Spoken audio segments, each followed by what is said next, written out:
Good morning and welcome back to For the Record. We're on the last leg of our show this morning, talking about the Cayman Islands' progress in meeting its financial action task force obligations. That conversation has taken place with Ms. Elizabeth Lees, who's the national coordinator on behalf of the Anti-Money Laundering Steering Group. Also with us, Ms. Justine Plenkiewicz, the deputy national coordinator on behalf of the Anti-Money Laundering Group. I'm going to ask them to speak a little bit about the Cayman Islands being placed on an observation period following the publication of the Cayman Islands' fourth round mutual evaluation report by the Caribbean Financial Action Task Force in March of 2019. I think you did mention that in your opening statement, but if you could drill down a little bit for us into that, we would certainly appreciate it. Yes, so as a result of the mutual evaluation report and in relation to the section on effectiveness, because on the section on technical compliance, we were not required by the Financial Action Task Force to do any further work. That was sufficient on the technical compliance. They were satisfied with that, yes. So in the section on effectiveness, we're in an observation period, which is usually a 1-year period in which the country has the opportunity to demonstrate sufficient progress before any further action is taken. In our case, that usual 1-year observation period has been extended due to COVID-19. Yes. Because at the end of that period, there's a report submitted by the Cayman Islands, and then there is a face-to-face meeting. Well, the face-to-face meeting could not take place. And of course, the joint group itself, the Joint Group of Americas, consists of various different countries and organizations who would all need to be together to conduct that exercise. So that has been postponed as a result of COVID-19, and the final decision will now be taken at the FATF plenary in February 2021.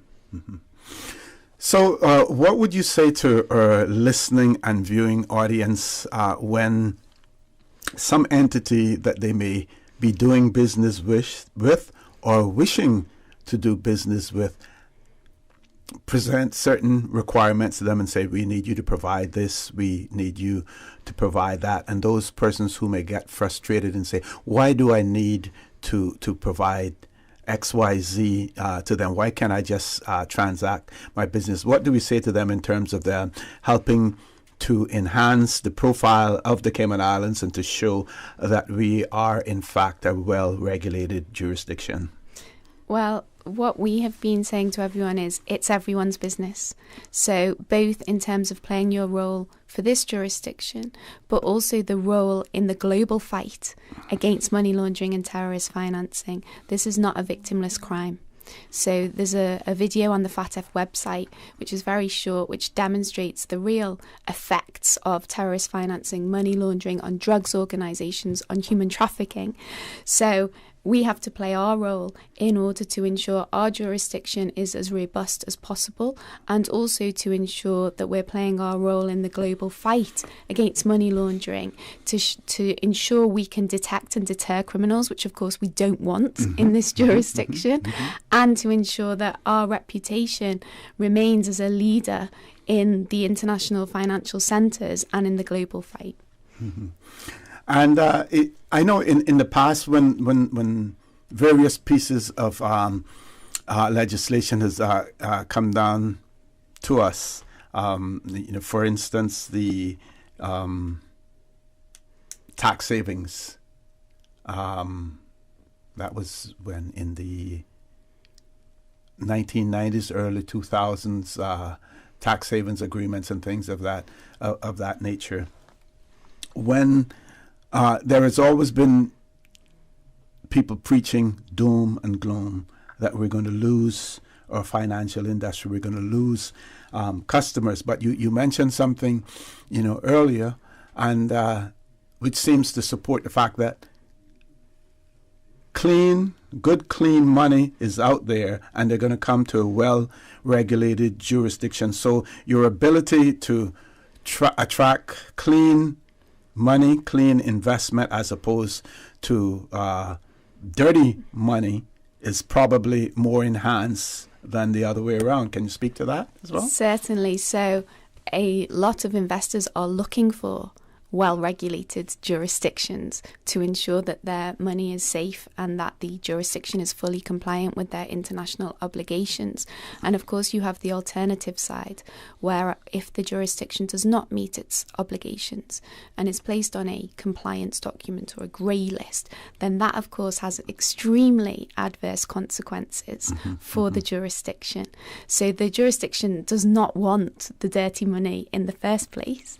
And secondly, the consequences of not complying would be detrimental to the jurisdiction in terms of attracting investors, because investors and financial industry is looking for those well-regulated, compliant jurisdictions. Okay. Ms. Plenkiewicz, anything you want to add to that? I just want to reiterate the point that Elizabeth made a little bit earlier, is that we all have a role to play, from the average citizen who doesn't work in the financial services industry to the people who actually are at the front lines of this fight. And we are mainly thinking about people like your bank teller or the person who sells you insurance or your real estate agent. Every one of these people has a crucial role to play. And so as Elizabeth mentioned, it is everyone's business. And I think it is important to understand it's not just a financial industry issue, but it is really a national issue. Okay, I'm going to throw a curveball at you. Now, wouldn't be a good talk show host if everything went really smoothly, right? Quite recently, there's some documentation, some files that came out called the FinCEN files, and on my show, I pointed out, of course, we had prior to that what was the other papers that were Panama Papers, yes, with that law firm over there, and I was saying that I hope that the Cayman Islands does not feature prominently in these FinCEN reports. So far, we haven't seen anything, but when these documents are revealed, do they do more damage than good to the industry, or does it shine more light on the underpinnings and what's going on in the background? Well, FATF has recently published a press release in relation to the FinCEN files because, of course, the integrity and the security of the financial reporting system is paramount to the whole system working. So when you get leaks like that, it undermines the credibility of the system, which can only be to the detriment of the entire system. And the second point that's really important to point out with FinCEN, with the Panama Papers, with the Paradise Papers, yes. that these are not necessarily indicative of criminal behaviour without more. So what does happen in those cases, and in fact in other cases of international press releases which appear to be credible, they are circulated, and the Interagency Coordination Committee in fact has a policy on this, and they will go to the relevant supervisor or indeed the Royal Cayman Islands Police Service, and they can then make a determination as to whether there is anything in there that requires further work or further investigation. So it's not that on its face it automatically means something bad has happened. It's just an issue that they need to look into to see whether in fact further work is required. And certainly in the case of the Paradise Papers, there was no further work required. Excellent. Okay, we have about 5 minutes left. I want to give both of you ladies an opportunity for some closing comments, and we'll start with Ms. Plenkiewicz. I think we just want to reiterate a couple of things. So first of all, the Honourable Premier has mentioned that the fight against money laundering, terrorism financing and proliferation financing in this jurisdiction is a matter of national priority. So I think it's important to recognize the tremendous amount of work that's been done by all of the supervisory agencies, all of our law enforcement agencies, as well as the financial services industry itself, because it's not easy when we have a lot of new laws, a lot of new regulations that have come in play in the last 2 years to try to enhance our regime. And our financial services industry has been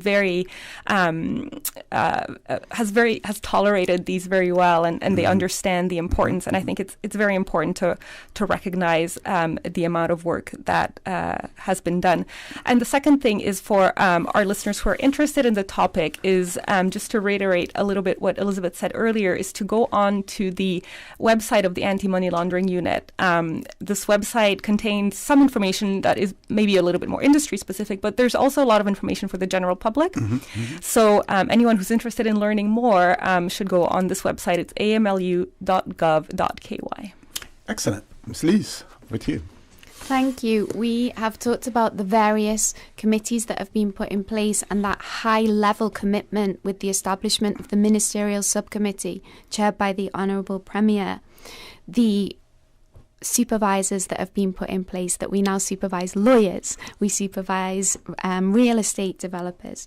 We have strengthened law enforcement from the Financial Crimes Focus Group chaired by the DPP to the new unit within the RCIPS, specifically dedicated to these types of cases. We've conducted outreach, targeted risk assessments, which are available on the website, and we have really, from the highest level to the operational level, worked together as a jurisdiction to ensure we have a robust system to detect, deter, and prevent money laundering, terrorist financing, and proliferation financing. And all of this will ensure not only that we don't get this money that we don't want, if we do get it, we detect it and we prosecute it, and also that our reputation as a leading international financial centre with this robust system is enhanced. Okay. Quick question again. When you do detect and you report, and if there are convictions and confiscation, do we share in the proceeds as well of those confiscations? So if this is a domestic matter where there has been a domestic investigation and confiscation, then the first question is, are there any victims? Because if there are victims, then the money will be returned, usually by compensation. If it's an international matter where we have worked together with another country, where, for example, they're prosecuting the matter or confiscating the funds, then we will have an asset sharing process, which is normally 50%, but it could be more or less depending on the amount of work done. So if the Cayman Islands is restraining and recovering money on behalf of another jurisdiction, we'll then enter into an arrangement with that jurisdiction to decide who gets how much of the total proceeds of crime. Okay. Ms. Lees, Ms. Plenkiewicz, it was a pleasure having you on. And despite the fact that we didn't get any calls, a lot of people are listening. They understand precisely, what's going on as well. And I want to thank you for sharing your knowledge with our listening and our viewing audience as well, because there is no doubt that the financial industry plays an extremely important role in the Cayman Islands, more so now that tourism is on the decline as a result of COVID-19. So I want to wish you all the best and say to you that For the Record is open anytime you want to come on to impart knowledge to our listening and our viewing audience as well. Folks, we're going to take a commercial break now. When we return, we will have the Minister of Finance, the Honourable Roy McTaggart, and the Financial Secretary, Mr. Kenneth Jefferson, on with us. So please stay tuned. For the Record, we'll be back shortly.